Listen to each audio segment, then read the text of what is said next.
Hi, Gene. Dave Biddle from 24/7 Sports over here. Where? Oh, Right here. sorry, Dave. Oh, that's fine. Some fans have asked why not conduct a national search, but I imagine if you feel like you found your guy, you found your guy. But can you speak to that? Why not conduct a national search? And you answered it.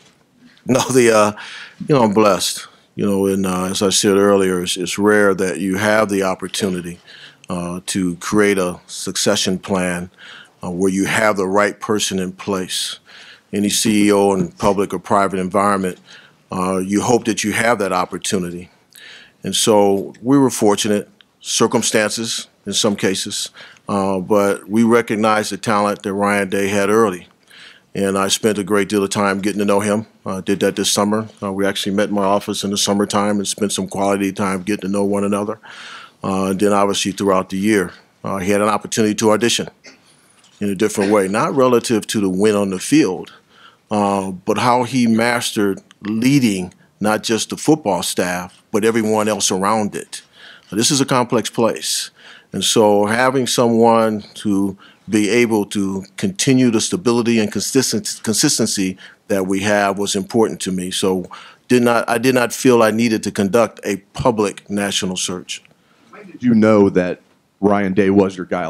When did you know if something happened with Urban, if Urban wanted to step down, that you knew at that point, Ryan Day is my guy? A couple of weeks ago. The story is for the last month, Urban and I, every Sunday, just like I normally do after a football game, and every year I do this and all season long, we began to talk about potential transition. And he can talk about why, but we had deep conversations about that. So while we were having those conversations, I was looking at candidates across the country and trying to decide if I was going to go national search. And as I thought about those potential candidates, and some of them very good and some of them I know, I felt more comfortable coming back to Ryan Day. Our program does not need disruption. It does not need to blow up and have people come in and try and adapt to our standards of operation and try and change the infrastructure that we put in place for the student athlete. So we had a talented and gifted guy that many others wanted to interview and potentially hire. So a few weeks ago, I kind of felt, okay, I needed to kind of lock in here as we had our conversations. But I knew that ultimately, Urban had to make a decision this past Sunday or yesterday, and I was going to have to move one way or the other. Okay, front row right, Clay. Clay Hall, ABC 6, Fox 28, The Football Fever. Urban, congratulations on your tenure here. When did it become clear to you that it was time to step down, and are you at peace with it? Unlike some other exits, is this truly it for your football career? Well, it's a complicated question, and I'll try to answer it the best I can, is that I try to say that in the statement. And this is home. This is where I grew up. It's not healthy, but I came to work every day with fear of letting people like Archie Griffin and my great state of Ohio, our great state of Ohio, and this incredible university down, because this is home. I'm a graduate of Ohio State, and we have the best fans in the land, and I didn't want to let them down. So I dealt with, in 2014, had that surgery, and then it recurred last year. I started dealing with some issues last year. And I hired Ryan Day because I thought he was a very good coach. I knew he was. He was with me before. And when I found out that he's far past those thoughts, he's elite. And I think, in trying to build the most comprehensive premier program in America, you also want to hand it off to someone at some point so that it can even get stronger. And my witnessing of the work Ryan has done and made this decision not as difficult as I thought, because I know the infrastructure, like Gene talked about, is going to be secure with Coach Marotti and the rest of the staff. I think it's very healthy. We've recruited very well. This is a very different place. This is a unique place. This is a place that the academic expectations of recent, not back in 86, 87 when I was here before, but of recent is very challenging. Sounds like you're not vanishing from the scene, though. I hope not. God has a plan. I'm not quite sure what that is. Gene and I are extremely close, and we discussed that, and I hope to stay involved. Third row left, Rob. Urban, Rob Aller, Columbus Dispatch. You had the headaches, your health issues. How much of that was added to by the stress that happened early in the season, the suspension? Did that contribute to specifically the pain of the cyst, or just in general your outlook on coaching? That was a very difficult time. But this has been, I've had to deal with headaches for many years, and it came to a head in 2014, and then again last year, and then this year as well. So as a difficult time that was, that didn't have an impact as much on the headaches, but it did have an impact. And what did you see in Ryan that you just knew he had the it factor? What is it about him? There's many things. This is the head coach position, as I've learned over the last 17 years, is very complicated. It's management of people. The one advice, and I give coaches all the time, and Ryan, I see that with him, and Gene and I discuss this. That's why I think Gene Smith's as good as there is. You have to have genuine love and care for that student athlete. And when I underline genuine, it can't be number 78. It can't be that guy. It's got to be his first name, his last name, where he's from, his family, his sister, his brother, and what he does after this football career is over. Once those players know that you have that genuine love and care for them, they'll move mountains for you. And I saw that with Ryan Day. Second row right, Bill. I'm sorry, Mitch. Mitch Stacy with the Associated Press. Urban, are you saying that when this reoccurred last year, you started thinking about stepping down last year, or was that not something that came up until this year when it got worse, or what's the more specific timeline on that? More specific was Penn State a year ago. It hit real hard, and we have great medical team that was over the top trying to help me through it. Was on medicine and all that, but we had conversations back then about longevity and the seriousness of it, because as they said, it's not your elbow, your foot. They were talking about something else, and that was but it also had conversation, to be honest with you, in 2014 when we went through the whole scenario. You had conversations with Gene or with your family, or what do you mean by conversations? Well, first with the doctors, what is this? What are we dealing with? What's the long range? What's this and what's that? And we kind of came through it pretty good. And 2015 was relatively good. 16, okay. 17 was a tough one. And then this year. And Gene, I talk to Gene all the time. Gene's fully aware, and obviously my family's fully aware. Over to the left, front row, Ari. Ari Wasserman, The Athletic. Urban, when you took this job in 2012, this was a very good program. And it looks like that you built it into one of the top 3 elite programs. Built a very strong foundation for the future. Can you reflect on how you took it to the next level? And is it easier to step away knowing that maybe your best accomplishment is what the program can achieve based on your blueprint moving forward? Well, thank you for that. And that's, Jim Tressel is a dear friend, and that's always been a goal. Any job you take is to take a program. I know Ohio State. I know it very well. And I know Jim Tressel. I know Luke Fickell. And I knew that there would be good players here, and I knew there'd be even better people. And that's exactly what I walked into. It was a little bit discombobulated for a bit, and that team came together and had a magical season. To answer your second part of that question is that as I'm reflecting now, this has been a fast 48 hours since that last game, that this would be a really tough day if we were a mess. This would be a really, really tough day. And personally, this would be awful, because this is where we're all from, where Gene and I are both from, and to be able to know that we did right, or at least we felt like we did right, makes it that much easier. And Gene, based on that foundation, to hire a coach who's never been a head coach so far, does it make it easier to give the reins over to a guy like Ryan, who has shown a lot of great things here, but knowing that he has an infrastructure and a blueprint to follow moving forward and kind of understands what Urban did here, does that kind of make that transition seamless to you? Oh, no question. the counter to that is you bring someone in new. Obviously, they have a learning curve. They have to go through a total education program, not just about the football team, but about the institution. And I don't want to downplay that, about how we operate as an institution. John Davison, our faculty rep, is an absolute stud in supporting us with our faculty and our student athletes, and the Gates, Garrity, Rokas, and compliance. And I can just keep going through all the things that surround the football program that you have to understand here. How you communicate with faculty or not, how you communicate with admissions or not, how do you communicate with financial aid or not. The fact that you coach and you do not do anything medical, that's not the same everywhere.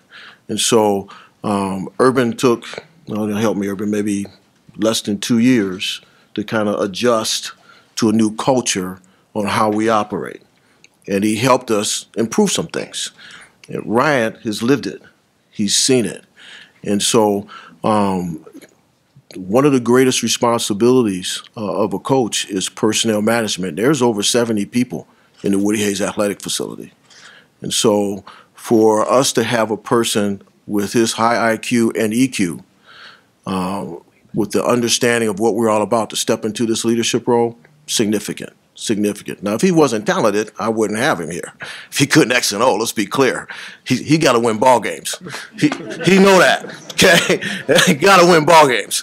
But it takes a lot of understanding about our environment in order to position our young people to win those ball games. And all of our coaches get that. Steve Rollick is here, our men's ice hockey coach, and he's built a phenomenal program because he's embraced what we're all about. And so it's just a long answer to your question, but that's how I got comfortable with where I am.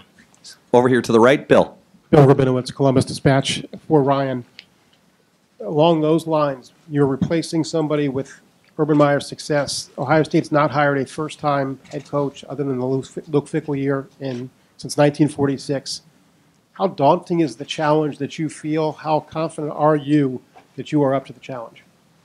First, very humble to be, taking over for Coach Meyer and what he's done here. But the footprint that he's left here and the infrastructure is strong. And knowing that and being here for 2 years and seeing exactly how it's been done gives me great confidence. Also, walking in those shoes during the beginning of the year, during that time, took a step away from just working with the offense and the X's and O's, and then took a wider step back and looked at the leadership role of what it means to be the head coach at Ohio State and understand, like Gene spoke of, everybody that comes under your wings there. And so have walked in those shoes, had a chance to experience that, and so I'm excited and confident about it. And what can you say about retention of the staff, support staff, which I understand are coming back to keep people? What about the assistant coaches? We're so busy right now, and everything's happened, in the last 48 hours very fast. But guys are on the road recruiting, and this is a big time for us recruiting with the early signing day. We're getting ready for the bowl game, and so that's really the focus right now. And like every year, at the end of the bowl game, we'll go through and evaluate everything. Over to the left, Tim. Yeah, Urban, I've got Tim May, Columbus Dispatch. I've got like 8 or 10 questions, but I'll ask you, when did you finally come to that final decision, and were you in and out the last couple of weeks, or, just? What was it like for you, Tim, when you tried to retire? Yeah, exactly. I was hallelujah. I'm playing golf, but for you personally, I mean, what were the last 48 or maybe 48 days like, 48 hours like? Gene just stole my thunder. I was going to hammer you about retiring. Keep going. I was going to say I made my decision when you made yours. No. It's very difficult. It's something. This is really all I know, and it was very difficult. There's things that made it less difficult. Ryan and I have talked, and this profession we've chosen is so fragile. You drop a pass, you drop to us, someone 2-point conversion gets caught. This is a tough deal now. And we've lived it our entire lives, Shelley and I and our kids and our family. And so I can't tell you the exact time. Walking off the stadium against our rival in that last game, things started to cross my mind. going into Indianapolis started to cross my mind. I wanted to go longer. The thing that really started to make things when recruits started asking me, will you be here for 4 or 5 years? Recruits I'm very close with. And this early signing date has put pressure all over this world. I mean, the college football world. Our guys will, Ryan's going to be in 4 states tomorrow, I imagine. He better be. That's because we lost a week of recruiting. And the signing date's coming up, and that's over 92% of the kids sign on that date. Also, if you sign a scholarship and the coach decides to leave after that, they're free to go. So this was, and people say, well, why would you let recruiting get in the way? That's a silly question. That's the blood that you want to have a good team, you recruit, and you recruit very hard. So that put a little push on it. And the honesty to the recruit, I didn't want to mislead recruits, and I knew I had Gene and I both felt we had the right guy, not felt, we knew. And that's what made it now, the decision now. That's what you told some of us in your office that day. I mean, you wanted to be totally transparent. What did you I understand you talked to some recruits last night about it, or just kind of hinted at them? What was the reaction? Well, I said I wasn't quite sure. Gene gave me till this morning, and gave me till like 7:59:30 or something like that.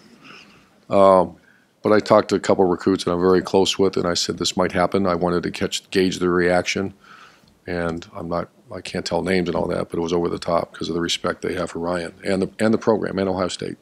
And what are you going to miss most about being a head coach?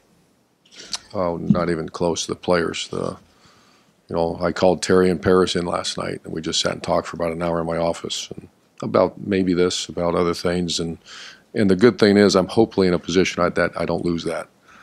I'm going to miss that. I'm going to miss building teams. But the players, without question, is what I'm going to miss. Over here to the right, second row, Doug. Doug Lesmerises, Cleveland.com. Urban, as you sit here now, do you believe you will not coach again? I believe I will not coach again. Are you fairly certain? Certain, yes. Do you anticipate staying in Columbus and being around I do. the program? I love Columbus. I love Muirfield, where I live. I've always been a Buckeye as long as I can remember. Gene Smith, like I said, that our relationship has always been good. It's over the top now. And I trust him with my life, and our families are very close. And so when he says jump, I still say I'm going to still call him boss. And however I can help this. I believe in Ohio State. I believe in the spirit when you walk around this campus. I believe in Buckeye Nation because I lived it my entire life. I believe that this is a different place, and I want to help in any way I can. And I believe in our new head coach. And how would you hope that Ohio State fans remember your tenure here? It's not my tenure; it's our tenure, and we did it the right way. I learned this from Woody Hayes to Earl Bruce to Coop and Jim Tressel, and that is, you have to be a tough guy to play at Ohio State. You have to be a tough guy. You have to place a premium on education, and it's not a wink-wink. You have to place a premium on education, and you have to win every game you play, including that game up north. And that's something that you have to embrace because not everywhere places like that. I used to tell our staff every day or every couple days, no one's forced you to come here. And average is not acceptable. Below, being excellent in everything is the only acceptable. And that's hard. That's a tough challenge. And I look forward to watching Ryan continue that challenge. Front row left, Bill. Bill Landis from The Athletic. Urban, I believe you were 37 the first fall you were hired at Bowling Green. 36. 36. Could you imagine being that age and taking over Ohio State as a first-time head coach and what that might feel like? No chance. But I also didn't, I wasn't knee-deep in it like he was. He earned a lot of responsibilities that I gave him over the years, and then obviously he's 3-0 as the coach already before we start, and he's very unique to be able to handle that. This might be for both Urban and Ryan. How does recruiting work for the next three or 4 weeks? Do you recruit together? Ryan, do you recruit now moving forward as the head coach of Ohio State? Just how do you manage that dynamic now? Ryan will be the head coach out recruiting. I'll visit with recruits on campus. And then I'll have conversations with them if they feel necessary, because I'm still very close with all that class. Ryan, could you address that too? Just that dynamic now is transitioning at the same time. Yeah, I mean, after we get done here, it's going to be a sprint to get out and get in homes and get around some of the families. Obviously, a lot of relationships that are already built there. Some other ones on, especially on defense, that maybe aren't as strong yet. But the response has been great. The response has been strong, and excited to get on the road. Over here to the right, third row, Austin. Austin Ward from Letterman Row. Urban, when you talked 4 or 5 weeks ago about your health, it seemed as if you were torn between the competitor that you've always been that would want to coach forever and the grandfather, buddy that needed to be with his family. Is that ultimately what won out? Is the health situation unmanageable going forward? Is that what this came from? Or could you continue coaching as you are right now? The style of coaching that I've done for 33 years is a very intense, very demanding, very I see Ben there. He knows exactly what we're talking about. That you can ask our former players the expectation and the way I've been, and I've tried to delegate more and CEO-ish more, and the product started to fail. And I had to go right back to I just can't. First, I didn't feel like I was doing right by our players and by Gene, and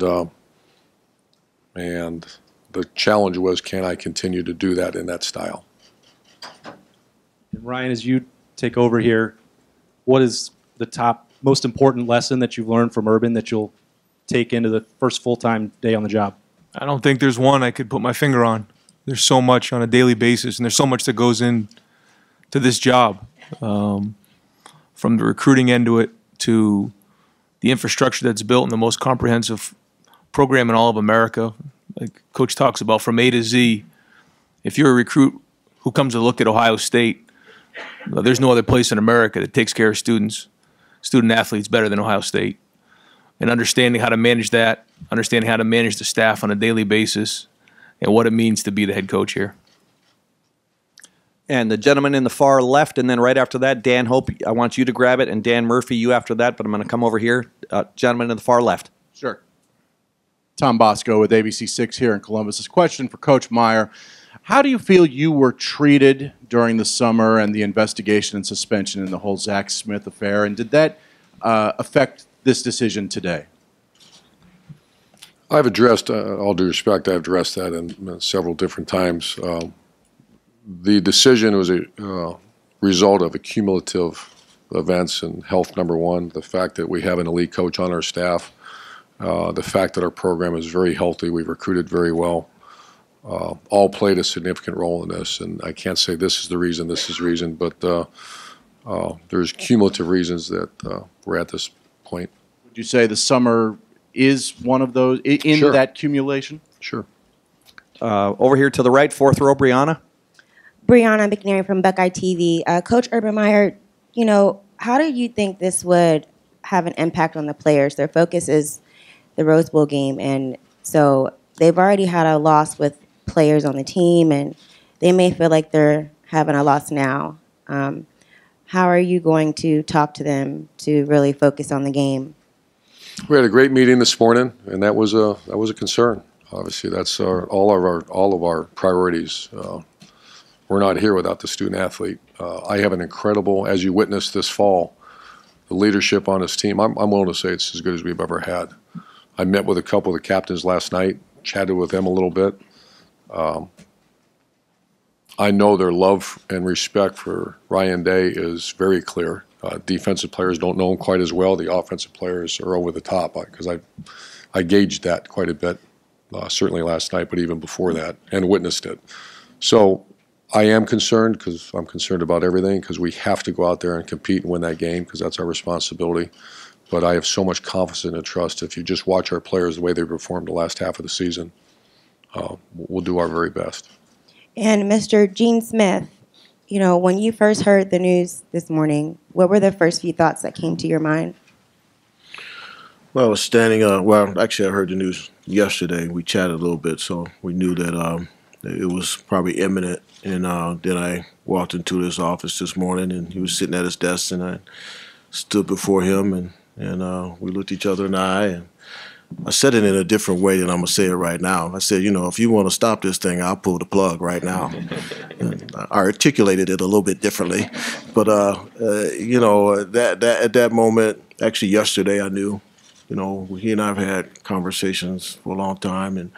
But yesterday when I really knew he was there. And so he needed the extra time, but I knew he was there. Over to the far left, Dan? Dan Hope from 11 Warriors. My first question is for Ryan. Just when you're taking over a program for someone who's accomplished as much as Urban Meyer has, what are the things that you do to put your own stamp on this program and make it your own? Well, I think Coach Meyer and I's values and morals and what our beliefs are, we share a lot of the same things in common. And I think anytime, you know, there's a change in leadership, there's a different personality, there's a different style involved with it, different demeanor. But, you know, we share so much in common that there's going to be a lot that's carried over. But, you know, over the next few weeks and as we get through the bowl game and after the bowl game, we're going to work through some of those things. But most of what Coach has built here is going to stay. And as we go along, there's going to be some changes in terms of, you know, the way we do certain things. But our beliefs are strong. My second question is for Urban Meyer. What are the things that you tell Ryan? What is your advice to him in terms of how that he can take this program forward and continue to make it his own? Well, first he's got to be him, and that was great advice to me as a young coach from Lou Holtz and Coach Bruce, that you try to be someone else. That players are smart then; they're far too smart now. You have to be real, as our strength coach, Coach Mick, always says. And the good thing about Ohio State under Gene's leadership is that the infrastructure is solid top to bottom. It's arguably the best I've ever been around. And that's talking about the academic, Coach Mick in charge of the sports performance team, player welfare, our training staff, et cetera, et cetera. When you usually go into a new program, you have to implode the whole thing. And you only have so much. I actually talked to Ryan about this. You have a pie of energy, and your family and faith, don't touch that. I've touched that before, and it starts to implode. That creates issues for you. Don't touch that. The other part of your time, you got to divide it up somehow. And if you're interviewing academic people, if you're interviewing trainers and trying to find a strength coach, et cetera, you're cutting into the lifeblood, and that's his focus. Go recruit. Go recruit. Make sure the staff's exactly how you want it. And other than that, down the road you can adjust things, but this recruiting gig, that's all laser lights have to be on that 100%. And I know he's first of all, he's a great recruiter, and I think the way that things are set up here, that can be full-time energy on that, not some other stuff. Over to the far right, Dave, in the back. Dave Holmes, WBNS 10 TV Urban. After the Michigan game, you fell into Shelley's arms and hugged her for a very long time. After the Big Ten title game, you were walking out the tunnel. You came back on the field to shake hands with the fans and high-five them. You've always been hyper-focused one game to the next. You seem more emotional this year. I'm curious, have you looked at coaching and life through a different lens, different philosophy? Because you seem to be soaking it in these last few weeks more than you have in years past. First of all, that was one of the greatest moments in our maybe life, that to beat our rival, 7 years in a row. And the first people I always try to share with everybody knows that is I'm always asking where they at. All due respect to everybody here, I want to share it with the people I love the most, and I'm always looking for them. So that moment is not unique to that last win. We've had a lot of moments like that. But one thing I've done for 7 years is every time between the third and fourth quarter, when I hear "Hang on, Sloopy," I take my headsets off. If we're playing really well, I take it off for a little while and really enjoy it. If we are not playing well, I give it a quick and then back on. I try to, and Bob Davie, the former head coach of Notre Dame, sent me a note when I first went to Bowling Green, and he says, beyond all the stuff that you have to deal with, pick a time during the course of a game and just realize what you're doing and enjoy it. And I'll never forget that, and I haven't forgot that for 17 years. Over to the far left, Dan? Ryan down the middle here. When and how did you the past 48 hours play out for you? When were you offered the job? And over the past few weeks, have you had a chance to sink in the size of the stage that you're on right now? Well, the past few weeks, we've been knee-deep in trying to beat our rival and trying to win the Big Ten championship. There's been no hour of the day that I've been focused on anything other than that. And so, you know, the last 48 hours happened really, really fast. And, you know, it was one of those things where, you know, Gene and I had a few really general conversations, but nothing specific at all. So when it all happened, it happened really, really fast. And Urban, as you're walking away, what do you think the suspension and the events leading to it will have an impact on your significant coaching legacy? I'm sorry, I didn't hear that. Your suspension that started this year, do you think that will have any impact on your coaching legacy as you walk away?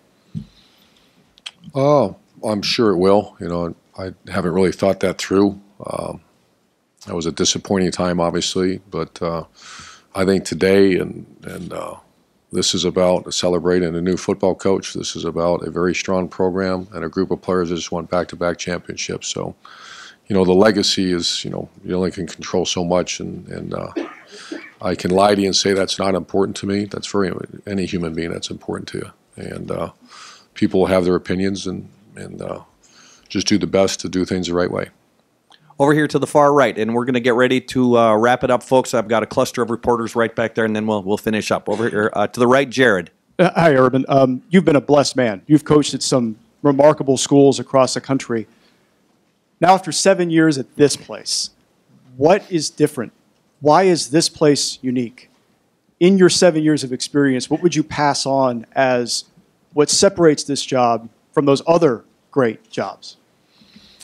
Well, this is very similar to Florida. You know, Florida's a high-end academic school with its challenges, and I think any time you try, and I'll give you a recruiting speech, how many times can you do this? Have elite national championship football with elite academics.